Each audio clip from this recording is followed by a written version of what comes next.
What if I told you there is a type of body fat that you cannot always see, cannot always feel, but is far more dangerous than the fat you can pinch with your fingers? That fat is called visceral fat, and it plays a major role in how fast we age, how sick we become, and how long we remain healthy and independent. Welcome to Think and Lose Weight, where we focus on longevity, health span, and the simple things we can all do every single day to make sure our best years are still ahead of us in our 70s, 80s, 90s, and beyond.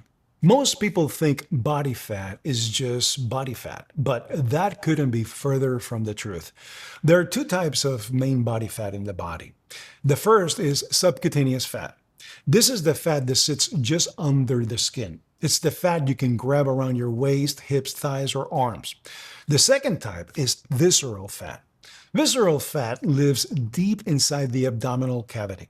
It surrounds your internal organs, including your liver, pancreas, kidneys, and intestines. And that location is exactly what makes it so dangerous. Visceral fat is metabolically active. It behaves more like an organ than a storage site. It releases inflammatory compounds, hormones, and chemical signals that interfere with normal metabolic function. This means visceral fat directly impacts blood sugar control, insulin sensitivity, cholesterol levels, blood pressure, and hormone balance. You can look relatively lean on the outside and still be carrying a dangerous amount of visceral fat on the inside. This is why some people are blindsided by a diagnosis of insulin resistance, fatty liver disease, or cardiovascular issues despite not thinking of themselves as overweight. So, how does visceral fat develop? The biggest driver is chronically elevated insulin. Every time you eat, insulin rises. That's normal. Insulin's job is to move nutrients into cells and store excess energy. The problem occurs when insulin stays elevated all day, every day, for years at a time. Highly processed carbohydrates and sugar cause repeated insulin spikes. When insulin remains high, the body is locked into fat storage mode, and visceral fat is one of insulin's favorite storage locations. Processed foods amplify this problem. These foods are engineered to be hyperpalatable, encouraging overeating while providing very little real nutrition.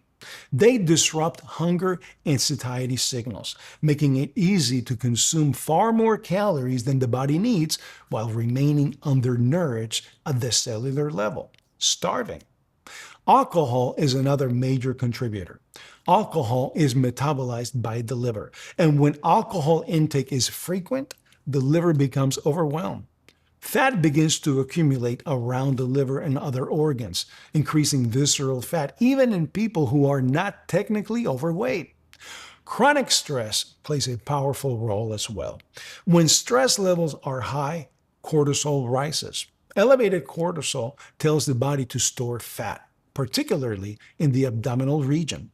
This is a survival mechanism that once helped humans endure famine and danger, but today it works against us. Add poor sleep, physical inactivity, and age-related muscle loss, and visceral fat accumulation becomes almost inevitable for many people. Now let's talk about why visceral fat is so dangerous.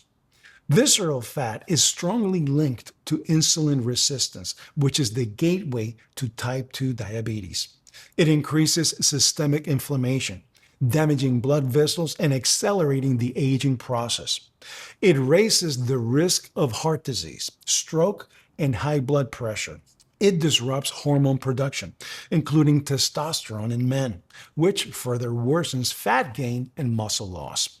It is associated with higher risk of certain cancers, and perhaps most importantly, visceral fat dramatically shortens health span.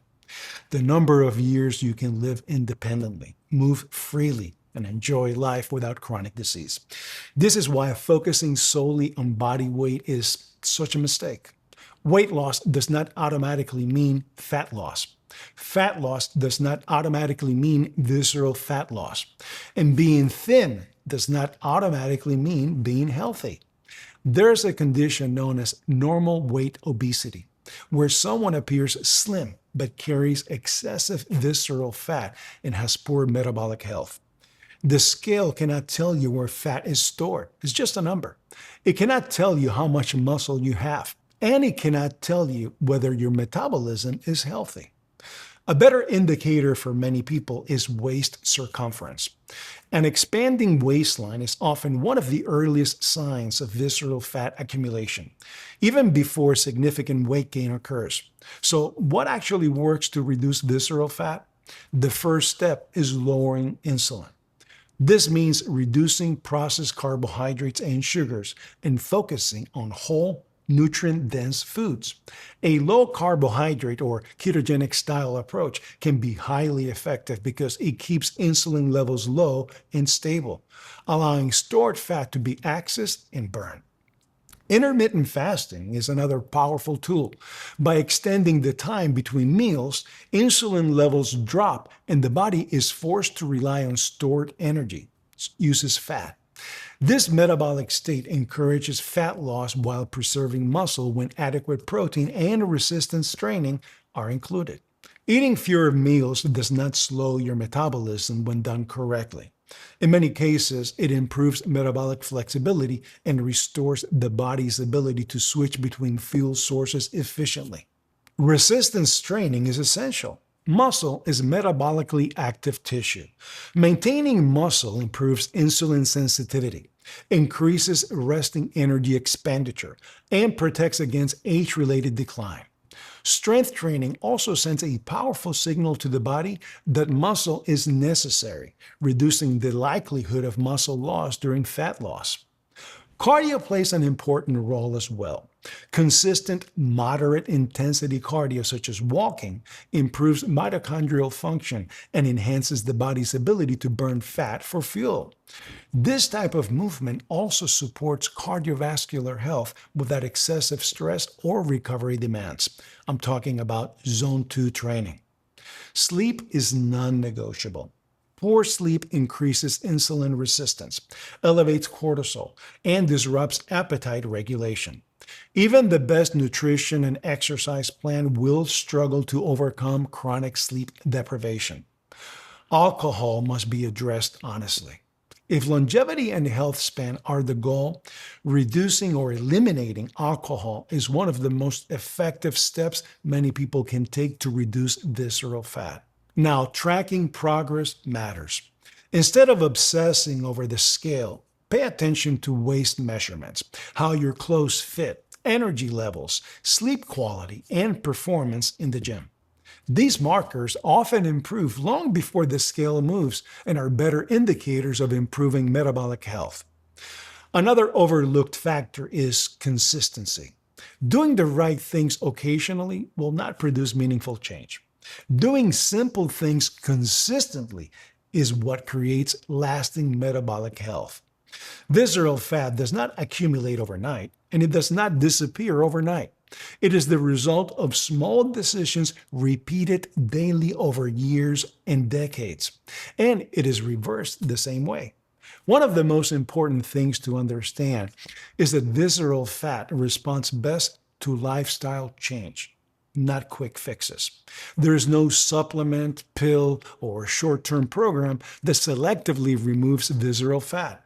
What works is patience, discipline, and habits that lower insulin, reduce inflammation, and preserve muscle over time. When these fundamentals are in place, the body does what it was designed to do. Aging itself is not the enemy. Metabolic damage is. You don't suddenly become unhealthy at 50 or 60. You arrive there gradually through habits that compound over time. The good news is that the human body is remarkably capable of healing when constant insults are removed. Longevity is not about extreme routines or unrealistic physiques. It is about building a body that functions well, resists disease, and supports independence for as long as possible. Reducing visceral fat is not about appearance. It is about protecting your organs, preserving independence, and ensuring that the later decades of life are lived with strength, clarity, and vitality. Your best years do not have to be behind you. They can still be ahead of you. If you make the right choices consistently, that is what Think and Lose Weight is all about. Thank you so much for watching. Like the video, subscribe to the channel, share it with your friends, make a comment, and let me know what you're doing to help reduce visceral fat. I'll see you on the next one.